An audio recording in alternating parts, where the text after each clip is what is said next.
Zdravím své žáky, v tomto výukovém videu se podíváme, jakým způsobem v prostředí Scratch realizujeme pohyb objektů neboli tady těch našich postaviček. Jak jste si jistě všimli, já už tady nějaké základní pohyby mám, vpravo, vlevo, skok vpravo, skok vlevo, můžeme se na to když tak podívat, jak by teda ten náš výsledek měl vypadat, respektive váš výsledek. Já si tady tedy k tomu vysvětlování vymažu jeden z těch základních pohybů, například vpravo jdu.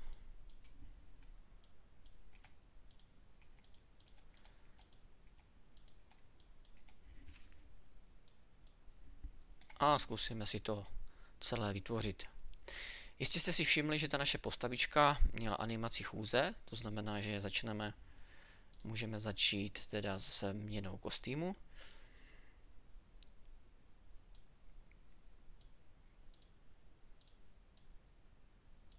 Ano a samotný kostým nám celý ten pohyb nevytvoří, takže ten základ je podívat se do menu pohyb a ten pohyb naší kočky skutečně zrealizovat. Najdeme si blok změň XO, takže změň XO a může to být o 10 obrazových bodů vpravo, čili vytváříme pohyb vpravo a jestliže zadáme hodnotu 10, pohybujeme se skutečně doprava.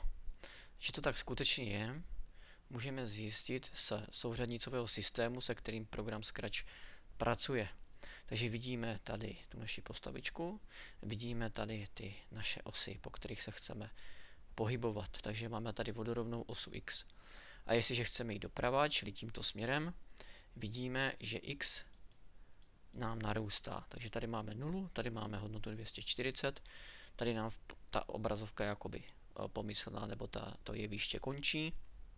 To znamená, že jestliže se chceme pohybovat na pravou stranu, X nám musí narůstat. Z toho důvodu máme tady změň X o 10, čili přičteme 10. Dále tedy, pokud chceme, aby ta naše chůze byla animovaná, musíme zvolit také blok pro čekání.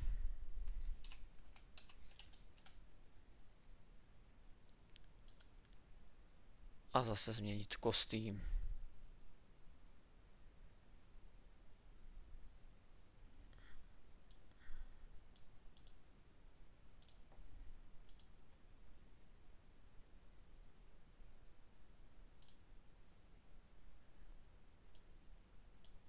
Tak a doplníme opět pohyb vpřed.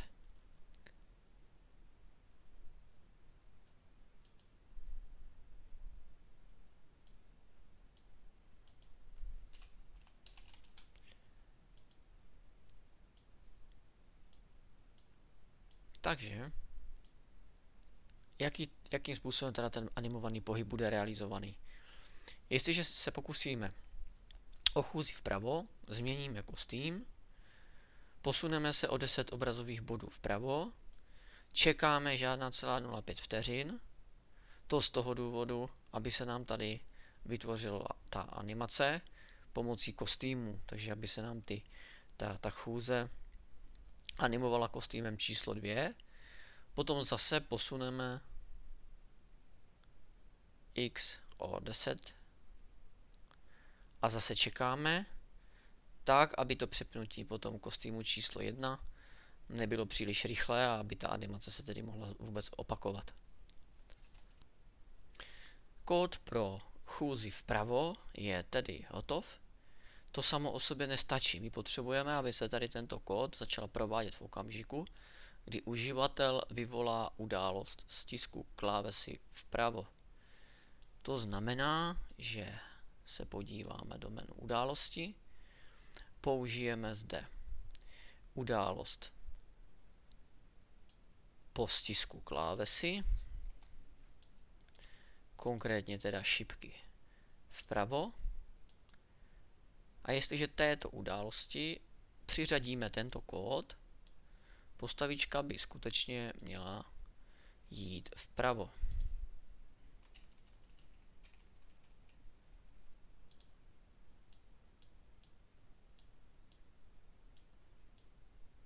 Tento kód můžeme zpřehlednit ještě pomocí takzvaných vlastních bloků.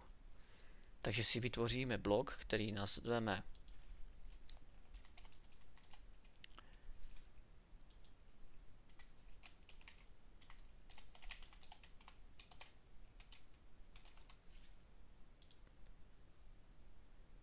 vpravo jdu. A takhle ho pojmenujeme. Takže celý tenhle kód získal jeden název, pracovní, kterému říkáme vpravo jdu. V případě, že tedy chceme tento kód zavolat z události šipka vpravo, nemusíme kopírovat celý tenhle kód a vkládat ho sem do tohoto prostoru, ale můžeme použít zase jenom zástupný blok vpravo jdu. A tím se nám celý ten kód zpřehlední, což se nám hodí v případě, že na tom kódu budeme pracovat delší čas a vytvoříme mnohem složitější kód. Co říci k dalším pohybům? Pokud se jedná o vlevo jdu, vidíte, že kód je víceméně totožný. To, co se liší, je v podstatě blok pohybu a sice má záporné znaménko. Proč má záporné znaménko, už nejspíše tušíme. Pohybujeme se směrem doleva, to znamená odsud sem, a vidíte, že ze souřadnice 0 se pohybujeme do minus 240, kde opět to naše jeviště končí. To znamená, že musíme, jestli se chceme pohybovat vlevo, čili po ose X, musíme ty souřadnice odečítat a postupně se dostávat do většího a většího mínusu. Z toho důvodu mínus.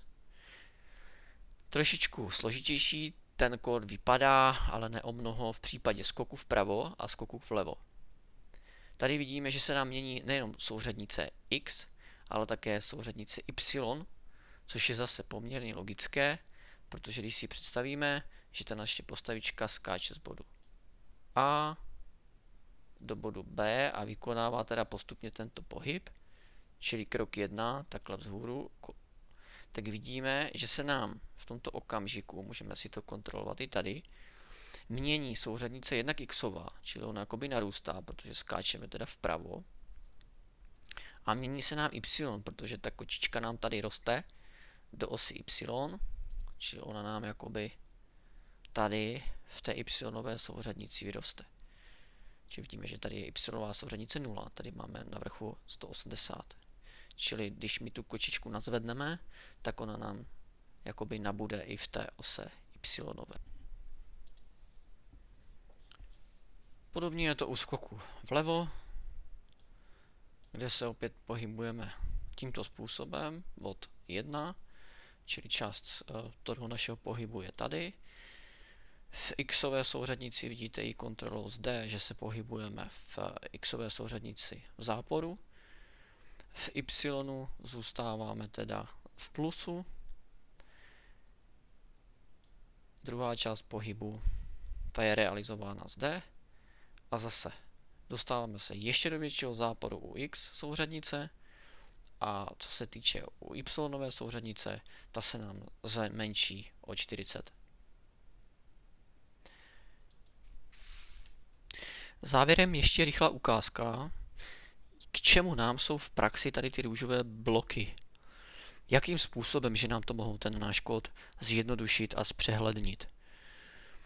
Zkusme si vytvořit nějakou animaci po stisku nějaké klávesy, takže si zase vezmeme událost po stisku klávesy, například necháme mezerník a teď si zkusíme tam vytvořit nějaký pohyb, jakože zmáčkneme klávesu mezerník a ta naše kočka nám vytvoří nějaký pohyb v rámci těch pohybů, které jsme tady už vytvořili, takže jdeme vpravo, vlevo, skočíme vpravo, skočíme vlevo. Tak půjdeme například několikrát vlevo, potom skok vlevo, dvakrát skočíme vlevo a teď si to tak nějak otočíme, takže dvakrát skočíme vpravo,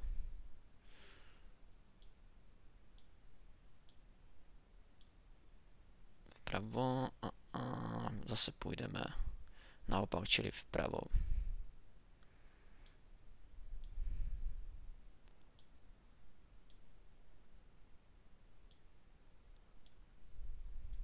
Tak zkusíme si to.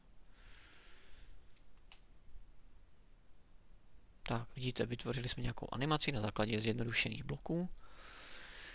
Vidíte, že pokud bychom teda nevyužívali tady ty vlastní růžové bloky, museli bychom tady vlastně kopírovat několikrát vpravo jdu, několikrát vlevo jdu a vytvořili bychom tady vlastně hodně velký kód, který by nebyl vůbec přehledný, obtížně by se prohlížel, četl. Tyhle bloky mimochodem v klasických textových jazycích, programovacích jazycích nazýváme různě. Buď se jedná o procedury, funkce nebo metody v závislosti na tom, jestli hovoříme o programovacích jazycích typu Basic, C#, klasické C a podobně.